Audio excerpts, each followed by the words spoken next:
కన్నడ సాహిత్య క్షేత్రంలో దాస సాహిత్యం అనే భక్తి సాహిత్య ప్రక్రియకి ఒక విశిష్ట స్థానం ఉంది. హరిదాసులు అనే పేరుతో ప్రసిద్ధికెక్కిన కొందరు మహాభక్తులు ఆ శ్రీహరిని కీర్తిస్తూ స్వయంగా రచించి గానం చేసిన కీర్తనలను దాస సాహిత్యం అంటారు. ఈ సాహిత్యానికి ప్రధాన లక్షణాలు పశ్చాత్తాపం, శరణాగతి, వైరాగ్య భావం. భారతదేశంలోని త్రిమతాచార్యుల్లో ఒకరైన మధ్వాచార్యుల శిష్య పరంపరలోని వారే ఈ హరిదాసులు. అందులో ఒకరైన కనకదాసు జీవిత విశేషాలు, ఆయన బోధించిన ఆధ్యాత్మిక తత్వాల గురించి ఇప్పుడు తెలుసుకుందాం.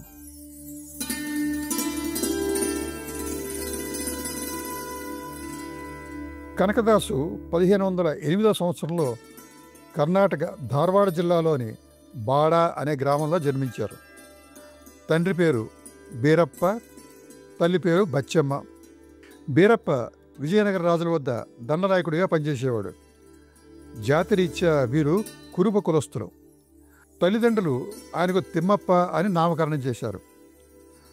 చిన్నతనంలోనే తండ్రిని పోగొట్టుకున్న తిమ్మప్ప కుస్తీ, గరడీ సాధన లాంటి క్రీడల్లో ఆసక్తిగా పాల్గొనేవాడు. కత్తి సాము లాంటి యుద్ధ విద్యలో కూడా నేర్పరయ్యాడు. కొంతకాలానికి బాడ ప్రాంతానికి దండనాయకుడయ్యాడు. విజయనగర రాజు అభిమానానికి పాత్రుడయ్యాడు. ఒకసారి తిమ్మప్ప భూమి దున్నుతూ ఉండగా బంగారు నిధి లభించిందట. ఆ నిధితో అతను తన గ్రామ సమీపంలోని కాగినేలలో ఒక దేవాలయాన్ని కట్టించి ఆ దేవాలయంలో ఆదికేశవమూర్తిని ప్రతిష్ఠించాడు. బీద సాధలకు ధన కనకాలను దానం చేస్తూ ఉండడం వలన, భూమిలో ధనరాశి దొరకడం వలన ప్రజలు అతన్ని కనకనాయకుడు అని పిలవడం ఆరంభించారు. దేవాలయం నిర్మించినప్పటి నుండి ఆదికేశవుడి మీద కీర్తనలు వ్రాస్తూ ఉండేవాడు కనకనాయకుడు. ఆ సమయంలో ఆదికేశవుడు ఆయనకు కలలో కనిపించి తన దాసుడై తనను నిరంతరం పూజించమని ఆదేశిస్తాడు. కానీ తాను దొరలాగా పాలిస్తానే కానీ ఒక దాసుడిగా బిచ్చమెత్తుకుంటూ తిరగడానికి సిద్ధంగా లేను అని దైవానికి విన్నవిస్తాడు కనకనాయకుడు. ఒకసారి విజయనగర రాజు యుద్ధానికి వెళ్ళాడు. కనకనాయకుడు కూడా ఆ యుద్ధంలో పాల్గొని వీరావేశంతో పోరాడాడు. యుద్ధంలో అతనికి బలమైన గాయం తగిలి నేల కొరుగుతాడు. శత్రువులు అతను చనిపోయాడనుకుని అక్కడే వదిలి వెళ్ళిపోతారు. అప్పుడు ఆదికేశవుడు మానవ రూపంలో వచ్చి అతని గాయాల్ని నయం చేసి తన దాసుడు కమ్మని ఆదేశిస్తాడు. కనకనాయకుడు ఆనందంతో అంగీకరించి ఆ దైవాన్ని నిజరూప దర్శనమిమ్మని కోరాడు. తనకు ప్రత్యక్షమైన ఆ భగవంతుడిని చూసి అనేక విధాలుగా స్తుతించి తనని హరిదాసునిగా చేయమని ప్రార్థిస్తాడు. ఆయన ఆ విధంగా అనుగ్రహించి అదృశ్యం అవుతాడు. ఈ ఉదంతం కనకదాసు స్వయంగా ఒక కీర్తనలో తెలియజేశారు.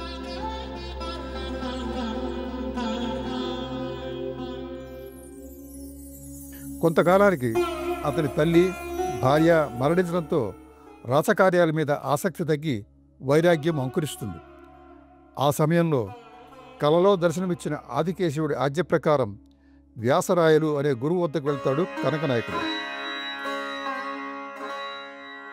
గురువుకు నమస్కరించి మంత్రోపదేశం చేయమని కోరితే ఆయన నవ్వుతూ, కురుబకులస్తుడికి ఏం మంత్రమయ్యా, కోణ మంత్రం అంటారు. కోణ అంటే దున్నపోతు అని అర్థం. కనకుడు తనకు నిజంగానే మంత్రోపదేశం అయిందని భావించి కోణ కోణ అని జపించడం మొదలు పెడతాడు.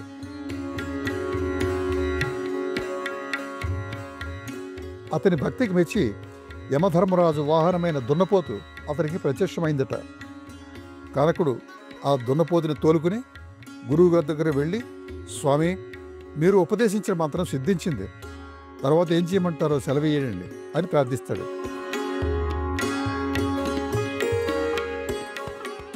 ఆ సమయంలో వ్యాసరాయలు వారు మదనపల్లి సమీపంలో వ్యవసాయ భూములకు నీరు అందించడం కోసం వ్యాస సముద్రం అనే ఒక చెరువు త్రవ్విస్తున్నారు.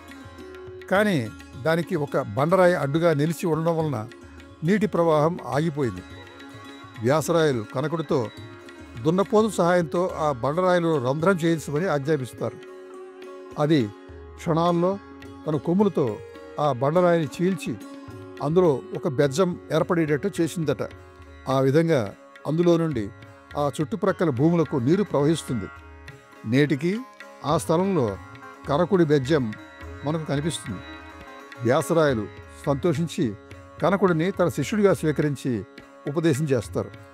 ఆ రోజు నుండి కనకుడు కనకదాసు అయ్యాడు. వ్యాసరాయలు కనకదాసు మీద చూపుతున్న ఆదరణను చూసి మఠంలోని ఇతర శిష్యుల్లో కనకదాసు పైన ఈర్ష్య మొదలైంది. అంతేకాక అతను తక్కువ కులం వాడని హీనంగా చూసేవారు. ఆయన్ను ఎలాగైనా మఠం నుండి పంపించి వేయాలని కుట్ర పనేవారు. ఒకరోజు విజయనగరంలో విద్వద్గోష్ఠి జరుగుతోంది. మోక్షానికి ఎవరు అర్హులు అనే అంశం మీద పండితులు వాద ప్రతివాదాలు చేస్తున్నారు. తనకు మోక్షం పొందే అర్హత ఉన్నట్లు చెప్పే ధైర్యం లేక అందరూ మిన్నకుండిపోయారు. అప్పుడు కనకదాసు నేను వెళ్తే వెళతాను అని సమాధానం ఇచ్చారు. ఉత్తమ కులానికి చెందిన తమ ముందర అతను అలా అనడం వారికి కోపం తెప్పించింది. అప్పుడు వ్యాసరాయలు కనకదాసుని తన మాటల ఆంతర్యం ఏమిటో వివరించమంటారు.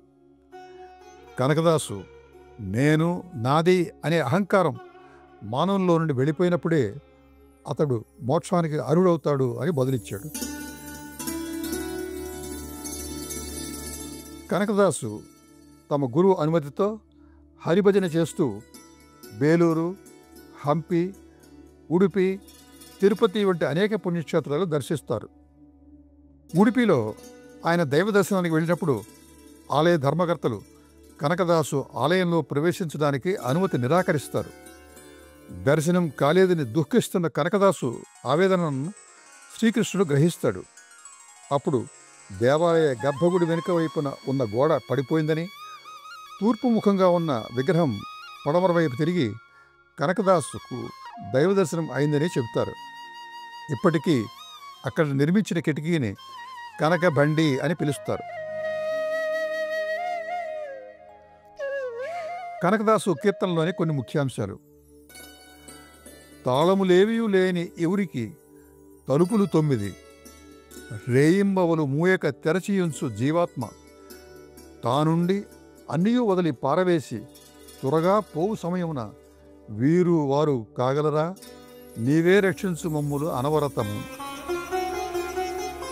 కులాన్ని పరిహసిస్తూ కనకదాసు ఇలా పాడారు: కులము కులమనసు పోరాడవలదు, నీ కులమునకు నిజమైన స్థానము కలదా, పుట్టిన యోనులు లేవు, మెట్టిన భూములు లేవు, చిన్న పెద్ద అను తేడా లేదు, నేరుగా యోచించి సర్వజ్ఞుడిని తెలుసుకో ఓ మానవుడా, జలమే సర్వకులములకు తల్లి కాదా, జలజమునకు కులమేదో నీకు తెలుసా, నీటి బుడగవలె స్థిరముగా లేనిది ఈ దేహం, నీ నిజ ప్రకృతి ఎరిగి యోచించు మనుదా.